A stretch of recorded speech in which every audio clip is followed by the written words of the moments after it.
Okay, welcome back to the Daniel Holtzclaw interrogation. I've lost track of what episode this is. So, we are about an hour into this thing, and things are getting pretty uncomfortable in this interrogation room. I can't remember quite where we were when I recorded my last installment, so let's just find out together where we are right now. Do you have a race that you prefer? I don't. You just like... I'm half Japanese, so I'm not really... I was going to ask you if you were Asian. So I'm not really discriminating. Who's Japanese, your mom or your dad? My mom. Is your dad huge? How'd you get so big? That's what everyone asks me. Because, Asian genes are kind of small. And that's why I thought I was adopted at first when I talked to him, but my dad's small, 5'9".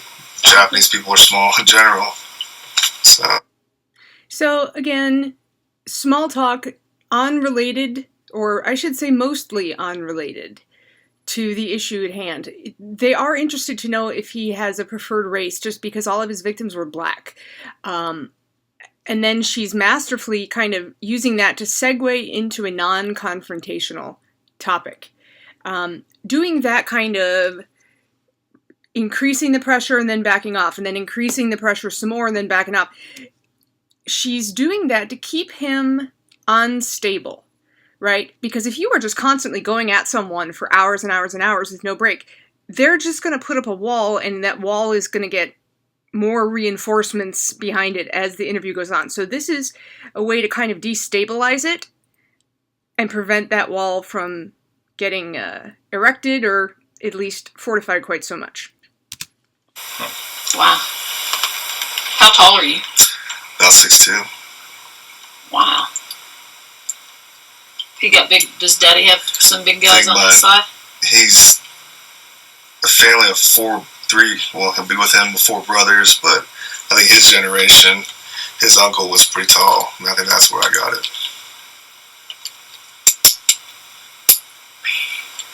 I think we've covered a lot of sex questions. Yeah, is there anything?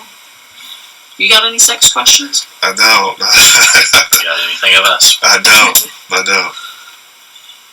No. I just this whole situation and just Kind of scary. It is scary, and I don't want my rep to be. Everything's about in law enforcement. I'm 3 years on. I know that, but everything's about your rep. Absolutely. And I don't want this to fall on my rep. Actually. So. That is a completely honest statement, by the way. It's all about the reputation. It's all about that mask of normalcy the sociopaths have. It's all about avoiding that embarrassment. See, the embarrassment that he was talking about earlier and his concern now are, well, they're twofold. I mean, one, he doesn't want to go to prison for life, obviously, but also I think just as bad would be the thought of everyone discovering, the creature behind the mask. Sociopaths will go to extreme lengths to prevent that quote-unquote loss of face. An extreme example is Ted Bundy, American serial killer executed in, I want to say January 27th, 1989. Could be wrong on that, but I don't think so. He was given a chance to take the death penalty off the table if he would just confess to, I forget which murder it was, because he was prosecuted for several in different states. But he agreed, and then he changed his mind at the very last minute and went to trial. And the reason was because he couldn't bring himself to stand up in open court and admit what he had done. So it's kind of the same thing with a Daniel Holtzclaw, although fortunately we don't believe that he actually murdered anybody, but even so, he's very worried about people finding out. And he'll be very embarrassed if they do. He won't be embarrassed because of what he did. He won't regret what he did. But he'll wish that people didn't know about it. That's the principal concern. Why would she make... Because when a woman says something like this, and they go through a sane exam, and they get... You didn't give her a ticket, so she's not getting out of a ticket. You didn't arrest her, because we get those when they go to jail. I've been raped, and have to work those stupid things because they think they're going to get out of jail. Right. Why in the world would she make this up? I don't know. She was cooperative. She was nervous, like I said earlier, crying. I told her I'm not worried about no state driver's license. I wasn't making. She said she was crying. Yeah, and I don't, at times as an officer, you might make a threat to be like, oh, I'm gonna take you to jail, but let's try to get you some way to get in the car or something, if I get Right. or something. But that wasn't the case. I wasn't threatening her. I wasn't. Did she ever ask you if you were going to shoot her? She did. She was talking about a pistol all the time and just talking about guns and whatnot. And I'm like, calm down. I'm not going to shoot you or anything like that. Did she think you were going to shoot her? Maybe. Okay, so most of what he just said is 100% true, because she did think that he was going to shoot her. She was fixated on his gun, and as a matter of fact, she later said that when all of this was going on, that she was trying not to look at his badge or his face, because she figured that if he was of a certain frame of mind, and if he knew that she was doing that he would just shoot her when she turned around to walk back to her car. And so, indeed, she was nervous. She was saying, please don't shoot me, or are you going to shoot me? That absolutely happened. That's a true statement by him. But notice how he did not reveal that his victim said, please don't shoot me. He didn't reveal that until he was directly asked by the detective. You'd think that he might have wanted to mention that back when he finally had to admit that she was nervous and crying, but he didn't, right? So here we go. The paint is flaking off here, and we're beginning to see that his story is crumbling. I'm like, what? And I even asked her, I think I asked her, what's the deal with you and cops? Do you have a bad run-in with a cop? That was it. So you had to tell her, I was like, calm down. And again, he says that was it. See, he wants to move on from this topic. This topic makes him very uncomfortable. Notice how he's slouching, his head's down.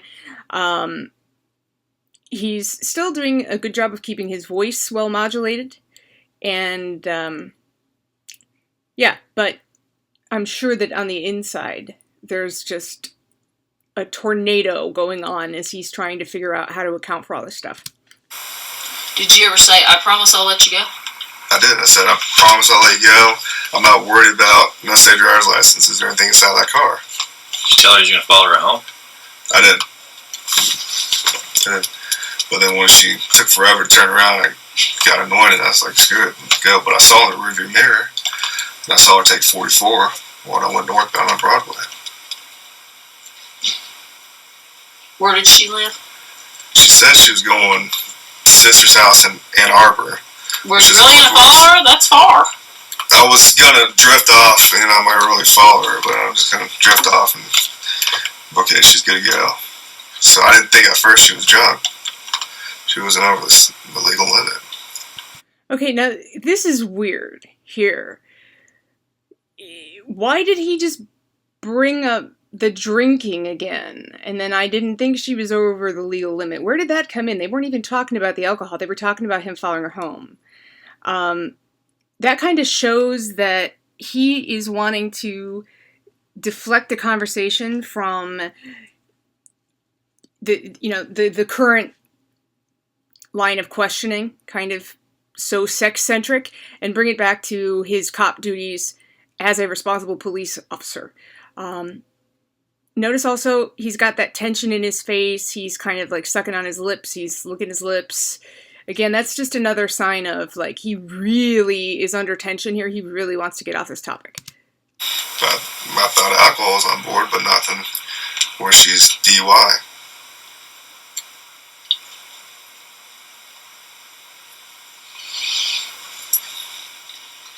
Anyway, those pubes are going to be yours. No, they're not.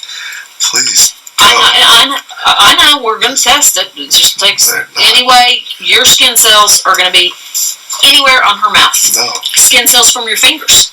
No. Did you touch her body anywhere other than with the back of your hand pat searching her? I just pat searched her and that was about it. Didn't touch her face or anything. Oh, I didn't touch her face or anything, or I just pat searched her, and that's about it. Ha ha! Oh, that's about it.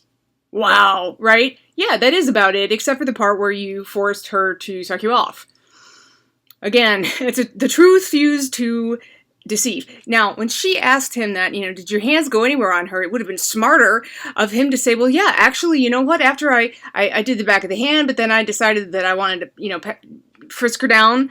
And then I had my one hand on her arm, and I put my hand on the top of her head when she was going to sit in the car to make sure that she didn't hit her head, because, cops do that a lot. He could have kind of gone that way, which would have, if they did find his DNA, that would have sowed the seeds of doubt. But he didn't, again, because he's still thinking that if he tells the truth about as much as possible when he is evasive or deceptive, they're less likely to notice it. But that was a mistake on his part. I understand. We've had so many people sat in that same chair that tell us all day long, I didn't do this, I didn't do this. They promise on their baby, on their mama. Right. They promise to God. And then they come right back. We get back these tests, and you can't get out of it. I mean, once you kind of get basically kind of locked into something, there's no talking about it. Right. And that's why we would try to give a person every opportunity. Right. Because if the tests come back, you ain't coming back in here. Because we have a woman that says about, basically being sexually assaulted. Right. Okay? And we're calling it by force and all that. Big difference between that and a hookup. Right. And to come back, if there's something there and you say no, and she said it was that, you see where we're going. Right, I do. And that's why we always try to give every angle. Right. We wasn't there. Right. So we just got to go off of everything that we see and have. Mm-hmm. You understand? No hookup? No hookup. Not even a little hookup? No, not a little hookup. No booby? No booby. I saw no breasts. Did you see your penis? No.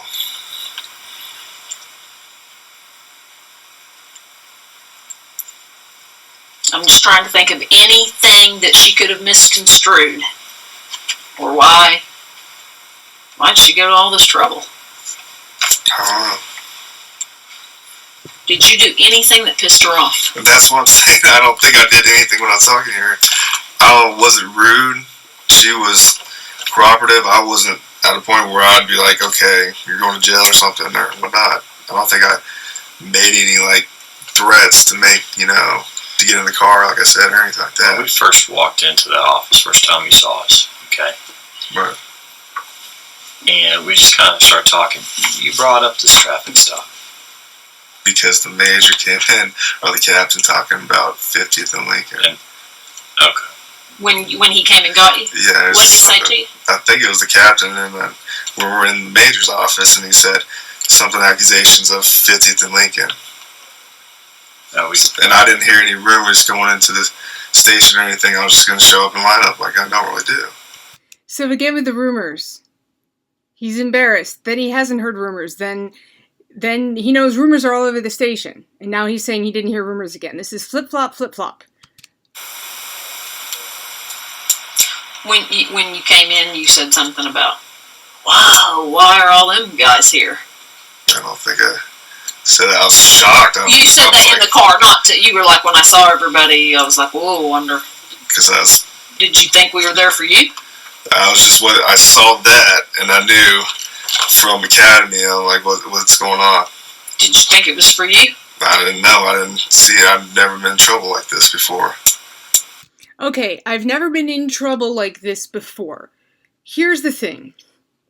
If you are innocent, you do not consider yourself to be in trouble. Being in trouble is, I did something wrong and they found out, or they're gonna find out. Right? Even if you are convicted of a crime wrongly, which unfortunately does happen, you're still not going to consider yourself in trouble. You get in trouble when you do something wrong. So he's never been in trouble like this before means no one else has ever come forward and talked about what I did to them. Never got accused of anything like this or nothing. But it scared you. Yeah, I was scared. Okay. If I walked into the station and saw some sex crimes detective there, that wouldn't scare me. It wouldn't scare me if I was just in the briefing station But since I went in the room and was told to go in the room, and I saw your subscribes, okay. That's what went on. But I saw you when you walked in the door. Did you see me in the captain's office? I saw you, but I saw Captain glance over like that. Did you get scared then? No. Captain, I'm good with Captain Clifton. Are you? And just say, hey, what's up all the time, so it wasn't a big deal to me like that. When he told me but when you got called in then you were like, whoa. Yeah, what's going on? That was a really, really, really good answer. You know, really, really good. That's one of the reasons he's so scary. Yeah.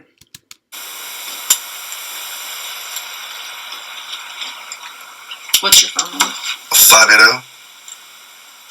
580-231-2028. Did you exchange phone numbers with this lady? I did not. Did she have a phone? I did not, no. Did you talk about hooking up later? No, I did not. Is she somebody you'd hook up with? No. Did she want to hook up later? I don't know. She didn't give me any clues like that. Did she ask for your number? No. Okay, so this is probably a pretty good place to stop. Here you see that they are just trying to find any, like, shred of a reason that this could be a big misunderstanding or something. And of course, they're not going to find it because it is absolutely not a misunderstanding. So anyway, that's it for this for this edition, and I'll see you guys in the next one. Bye-bye.